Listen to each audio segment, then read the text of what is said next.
Quel est le plan de Trump pour Gaza? Lors des réunions de l'Assemblée générale des Nations unies en septembre 2025, le président américain Donald Trump a présenté ce qu'il a appelé un plan en 21 points, destiné à mettre fin à la guerre, à Gaza et à organiser l'après-conflit.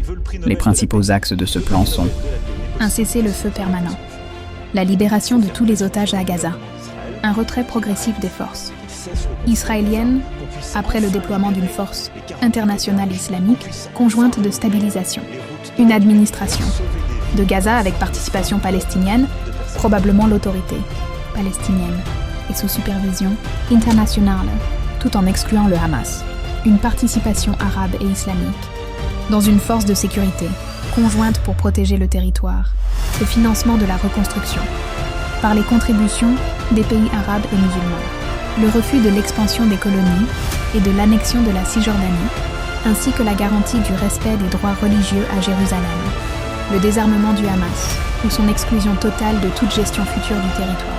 À noter que Trump avait proposé plus tôt en 2025 que les États-Unis prennent l'administration directe de Gaza et le transforment en une zone côtière développée avec un transfert temporaire de la population vers des pays voisins.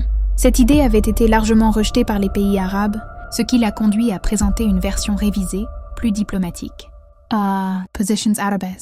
Rejet catégorique de tout déplacement forcé des Palestiniens.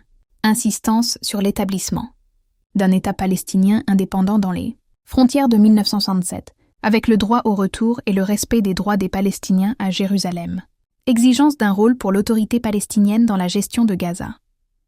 Scepticisme quant au sérieux et à la faisabilité du plan, en raison du manque de détails concrets et de garanties. Refus d'assumer des charges supplémentaires ou d'être perçus comme des réceptacles pour les Palestiniens. Positions occidentales. Optimism prudent. Certains acteurs occidentaux estiment que le plan peut constituer un point de départ pour les négociations. Critique des organisations de défense des droits humains.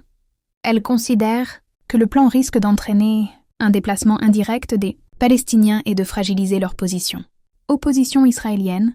Le Premier ministre Benjamin Netanyahou s'oppose à certaines dispositions, notamment celles concernant le retrait.